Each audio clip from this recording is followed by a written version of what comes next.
Fala galera, estamos de volta aí, frente 3, tá? A parte 2 da aula de equilíbrios moleculares, né?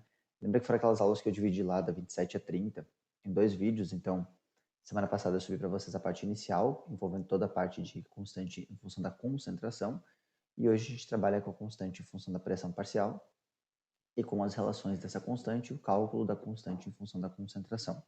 Tá? Então aqui, para a gente começar, a ideia é dar uma olhada primeiro nessa constante de equilíbrio em função da pressão parcial. Imagina uma reação onde eu tenho A, B, C e D, todos participantes com seus coeficientes estequiométricos, conforme ela está aí, e reparem que A, B e D são gases, o C ele é um sólido. No momento em que eu vou fazer uma constante, pensando na pressão parcial aqui, ó, tá? Eu vou chamar ela de Kp, constante em função da pressão. E eu vou lembrar que, para ela, somente gases vão entrar. Tá? Então, eu só vou colocar as expressões com os compostos que estão no estado gasoso. Levando isso aqui em conta, olha só, a constante de pressão é igual à pressão do D elevado a Dzinho sobre a pressão do A vezes a pressão do B. Então, reparem que, por ser sólido, o C não entra na expressão. É a mesma montagem da constante em função da concentração, do Kc, a única coisa que você faz é editar isso daqui colocando a pressão. E lembra de elevar essa pressão aos seus coeficientes. A montagem, olha aí, produto sobre reagente, do mesmo jeito. Essa ideia da pressão parcial, vale a pena lembrar vocês que a pressão total do sistema é a pressão exercida pela soma de todos os gases que compõem aquele sistema. Então, tem alguns exercícios que falam, sabendo que a pressão do ambiente, ou do sistema, perdão, é de 3 atm, e a pressão do reagente A é 0,6, a pressão do reagente B é 0,9, calcule o Kp. Bom, ele não falou a pressão do D, mas você tem como chegar fazendo lá a pressão total menos a pressão do A menos a pressão do B. Lembra então que você pode fazer isso. A gente viu isso aqui lá em gases, né, quando a gente citou a lei de Raoult. Então você pode pegar isso aqui para dar uma olhada e aplicar também dentro da lógica aí da pressão parcial. Confesso que exercício de questão de vestibular com Kp, ele não é tão comum, é muito mais usual fazer com a concentração. É mais comum fazermos constantes com reagentes líquidos e sólidos do que gasosos. De qualquer maneira, eu peguei um exemplo aqui, justamente com esse da pressão total, olha só. Considerando a síntese da amônia e as pressões parciais de hidrogênio e nitrogênio no equilíbrio, sendo 0,4 e 0,8 atm, e uma pressão total do sistema de 2,8 atm, quanto vale Kp quando as pressões são dadas em atm? Então, a pressão total ela é igual à pressão do H2 mais a pressão do N2 mais a pressão da amônia. 2,8 é igual a 0,4 mais 0,8 mais a pressão do NH3. Isolando aí, a pressão do NH3 é igual a 2,8 menos 1,2. Então, a pressão da amônia ela é igual a 1,6 atm. Beleza? Tem a pressão aí da amônia. Agora eu posso aplicar isso dentro da constante. Então, Kp é igual à pressão da amônia ao quadrado sobre a pressão do hidrogênio ao cubo vezes a pressão do nitrogênio. Kp é igual a 1,6, eu vou transformar isso em 16, vezes 10 na menos 1 ao quadrado, sobre H2, que é 0,4, eu vou colocar como 4 vezes 10 na menos 1 ao cubo, vezes a pressão do N2, que é 0,8, que é 8 vezes 10 na menos 1. Então, o Kp vai ser igual a 16 ao quadrado, 16 vezes 16 aí, a gente tem 256, tá? Então, 256 vezes 10 na menos 2, sobre 4 ao cubo. 4 vezes 4 é 16, vezes 4 é 64. Então, vezes 64, vezes 10 na menos 3, vezes 8 vezes 10 na menos 1. Então, meu Kp vai ser igual a 256 e 64, dá para simplificar. Isso aí dá 4, tá? Então, aqui, ó, eu posso cortar o 256 com 64, isso aqui dá 4. Então, eu tenho 4 vezes 10 na menos 2 sobre 8 vezes 10 na menos 4. Então, Kp é igual a 4 dividido por 8 dá 0,5 vezes 10. 10 na menos 2 por 10 na menos 4 vai dar 10 na 2. E aí, meu Kp ele é igual a 5 vezes 10 na 2, ou seja, 50. E aí a resposta, letra D. Reparei que a resolução é exatamente igual à do Kp, tá? Não tem muita problemática. Agora, e se a minha reação for feita como essa aqui, que nem está aqui, e eu te perguntasse qual o valor do Kc? Eu te dei esses dados, te dei os dados de pressão e quero saber o valor do Kc. Ou te dou os dados de concentração e quero saber o valor do Kp. Aí existe uma relação entre as duas. Aqui eu deixei para vocês, na mesma ideia da outra aula, tá? Uma tarefinha para sexta. Então, vocês devem aí montar as constantes em função da pressão para cada uma dessas expressões. A gente confere na aula ao vivo aí na sexta-feira. Tá?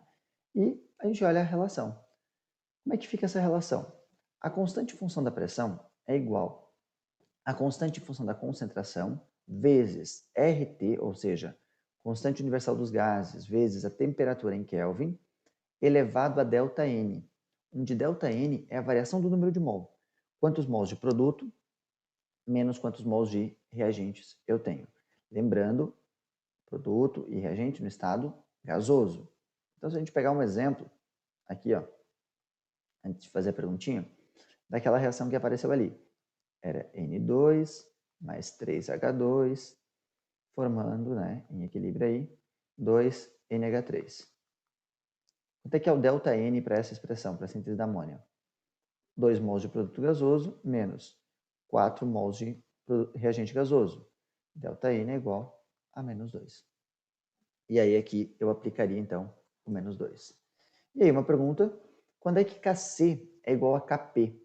Olha para a expressão e me diz quando é que a constante em função da concentração é igual à constante em função da pressão.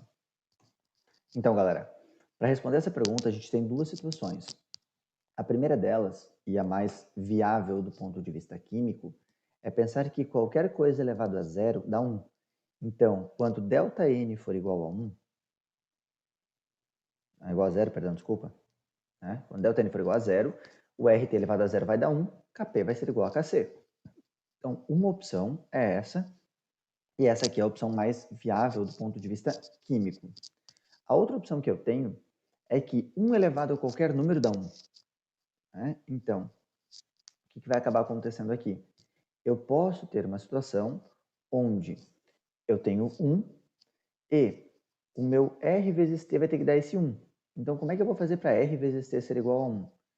Como R é uma constante, significa que 1 dividido por R tem que dar igual à temperatura. Nesse caso, a minha temperatura ela vai ser de 12, aproximadamente tá 12,19 Kelvin. Cara, agora vamos pensar. A 12 kelvins, o que eu vou fazer de reação no estado gasoso? Eu tenho o hidrogênio ainda como gás nessa temperatura. Tá? Quer dizer o quê? Eu não vou usar do ponto de vista químico essa ideia de que a temperatura 12 kelvins faz com que Kp seja igual a Kc. Muito embora matematicamente falando eu possa descrever assim. Tá? Então, para a gente, não interessa essa questão da temperatura, o que interessa somente é quando o ΔN for igual a zero. Tranquilo? Vamos lá. E a última parte dessa aula é trabalhar com o cálculo das quantias no equilíbrio. É retomar o Kc, mas agora com uma maneira um pouquinho diferente. Primeiro, recorrendo sempre a essa tabelinha, início, reagiu, formou e equilíbrio. Segundo, de uma maneira onde a gente vai trabalhar através do uso da estequiometria e também através do uso daquilo que você já sabe sobre equilíbrio, que reagentes são consumidos, produtos são formados, toda aquela ideia anterior. O que a gente vai fazer aqui? Eu peguei um exemplo bem simples para começar, tá? Que diz o seguinte: partindo de 4 mols de AB2, qual o valor da constante Kc, considerando que no equilíbrio existem 2 mols de B? E ele me deu a reação. AB2 vira A mais 2B. E eu montei uma tabelinha, olha só. Reagente AB2, produto A, produto B. No início, o que eu tenho de cada um deles? No início, eu sei que eu tenho ali, ó, 4 mols por litro de AB2, não tenho nada de A e não tenho nada de B. Ah, professor, como é que eu vou saber que não tem nada de A e nada de B? Não está dito no enunciado. São produtos. Se já tiver alguma coisa de produto, obrigatoriamente tem que estar descrito isso no enunciado. Aí eu olhei ali e vi que não estava descrito, então já sei dizer que não tem nada. Agora, quem reage são os reagentes, então eu posso vir aqui na linha do reagir, ó, e fazer um risco nos produtos. O mesmo aqui no AB2, ó. Quem forma são produtos, ele é reagente, ele é consumido. Tá? E no equilíbrio, o que eu tenho de informação? Eu sei no equilíbrio que existem 2 mols por litro de B. Então, eu tenho aqui, ó, 2 mol por litro de B. Isso é o que eu tenho de informação. Agora, vamos pensar. Se eu não tinha nada de B e passei a ter 2 mol por litro, significa que 2 mol por litro se formaram. Então, aqui na linha do formou, olha só, se formaram 2 mol por litro. Na prática, eu estou fazendo isso de baixo para cima. Se eu não tinha nada, agora eu tenho, o que eu tenho foi formado. Quando 2 mols de B são formados, quantos mols de A são formados? Aí eu venho para a estequiometria, olha só. É 2 de B para cada 1 de A. Então, se formaram 2 mols de B, significa que se formou 1 mol por litro de A. Com esse 1 mol por litro de A formado, 0 mais 1 mol por litro, eu tenho 1 mol por litro. E agora, para o AB2. Ele não foi formado. Mas espera aí, para formar o A e o B, eu tive que consumir o AB2. Aí eu vou lá para a minha estequiometria de novo. Para cada 1 mol de AB2, eu formo 1 mol de A e 2 mols de B. Como eu formei 1 mol de A e 2 mols de B, eu posso escolher com qual eu vou fazer a comparação, tá, gente? Faço ou com o A ou com o B. Então, comparando com o A, como formou 1 mol de A, significa que consumiu 1 mol por litro de AB2. 4 mols menos 1 mol por litro significa que ainda existe no equilíbrio 3 mols por litro de AB2. Repara que agora eu tenho os dados do equilíbrio e aí eu posso simplesmente voltar, né? E fazer a minha constante igual a gente já fez algumas vezes. Olha só, Kc é igual a concentração de A vezes concentração de B ao quadrado sobre concentração de AB. Ou seja, 1 vezes 2 ao quadrado sobre 3. 4 terços Kc é igual a 1,33. E aí está feita a minha constante, está determinada. Então, o que eu tenho de diferença aqui é essa ideia de trabalhar com a noção da proporção, trabalhar com essa noção de prever o dado que está sendo necessário. Tranquilo? Vamos em frente. Outro exemplo, tá, para a gente fazer aqui. Então, dá uma lida e tenta preencher a tabela. Vamos montar então? Olha só. Em um recipiente fechado, foram misturados, inicialmente, 0,8 mol por litro de A com 0,8 mol por litro de B. Já vou colocar aqui. Ó. No início, eu tinha 0,8 mol por litro, 0,8 mol por litro. É bastante importante que vocês tomem cuidado para na tabela usar mol por litro. Tá? Alguns exercícios vão falar, inicialmente foram colocados 8 mols, com 3 mols, num recipiente de tantos litros. Montem a tabela com mol por litro. Por quê? Porque a constante Kc ela é calculada com base em mol por litro. Então, montem sempre com o dado importante ali que você tem, que você vai usar. Agora, concentração de C é 0, concentração de D é 0. Esses dois compostos reagem lentamente, formando C e D. Então, quer dizer que C e D não reagem, A e B, que são reagentes, não se formam. De acordo com a reação, repara que é tudo 1 para 1 para 1 para 1. Quando o equilíbrio é atingido, a concentração de C é medida, encontrando-se o valor de 0,6 mol por litro. Qual é o valor da constante Kc? Tudo que está em preto eu tirei do enunciado. Agora eu vou completar. Se eu não tinha nada, passei a ter 0,6, significa que se formou 0,6 mol por litro. Só que como a proporção de C para D é de 1 para 1, quando forma 0,6 de C, também forma 0,6 de D. Não tinha nada, formou 0,6, eu tenho 0,6 mol por litro.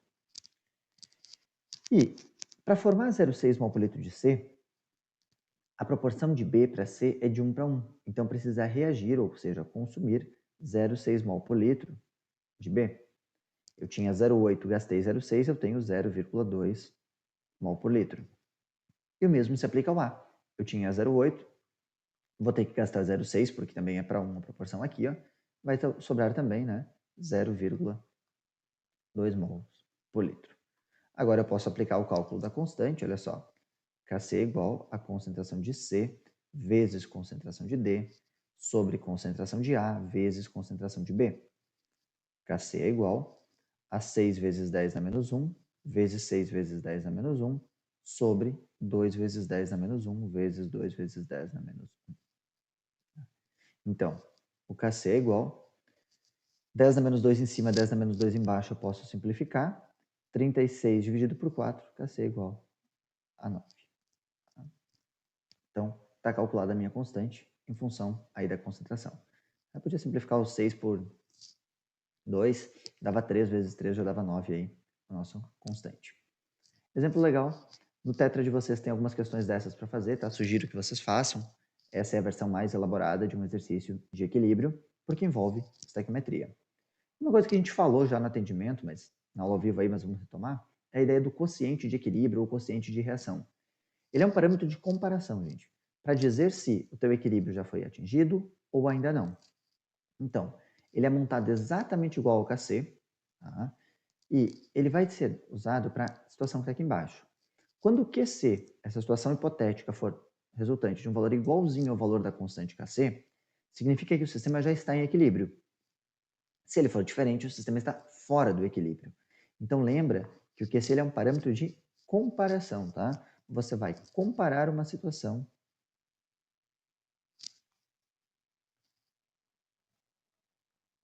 hipotética. E é isso que você vai montar. Você vai montar a sua comparação aí. Já a análise do QC também vai me permitir, além de dizer se está em equilíbrio ou não, definir como que está indo para esse equilíbrio. E eu vou pensar que o QC, sendo diferente de 1, ele pode assumir duas situações. Ele pode assumir um valor menor do que a constante. Se ele for menor do que a constante, significa que, vamos pensar na montagem dele aí. Ó, QC é produto sobre reagente. Se esse valor aqui deu menor do que a constante, significa que eu preciso que esse valor aumente. Para que ele aumente, eu preciso diminuir a quantidade de reagentes e aumentar a quantidade de produtos. Ou seja, a minha reação está indo para o equilíbrio produzindo maior quantidade de produtos, deslocando para a direita para produzir mais produtos. Quando o QC for maior do que o KC, a mesma ideia da montagem aqui, agora eu vou pensar que eu preciso diminuir esse valor para ficar igual e estar em equilíbrio. Então a minha reação precisa, para diminuir o valor do K aqui, ó, eu diminuo o valor do P e aumento o valor do BR. Ou seja, a minha reação ocorre no sentido inverso. Tá? Então, uma forma bem simples e didática de fazer, eu acho bem bacana essa forma que ela apareceu para mim vendo uma aula aí da Khan Academy, que é usando isso aqui. Ó. Usa essa linha como a razão, aqui, ó, tá? Razão QC, KC, tá? Ou, se você não quiser usar pela razão, você pode usar colocando os pontos. Coloca o ponto do QC e coloca o ponto do KC, os dois aí, tá? E aí você vai pensar, quando a razão for igual a 1, tá? QC for igual a KC, então a razão for igual a 1, você está aqui, ó, e o sistema está em equilíbrio. Tá? Quando os dois pontos forem colocados no mesmo local. Se a razão for maior do que 1, tá? Significa que você tem um valor aí de QC maior do que o valor de KC, você pode pensar que você tem mais produto. E quando a razão for menor do que 1, você tem então mais reagentes, tá? Só vou deixar aqui certinho, gente, ó. Você for usar essa razão aqui para fazer essa interpretação, ó. Razão QC dividido por KC. Tá? Então, quando o QC é maior, você está indo para a esquerda porque você tem mais produtos. Então aqui, ó, razão maior do que 1 e aqui a razão menor do que 1. Tá? Só para mostrar que ela foi montada dessa maneira aqui. Isso aqui te ajuda.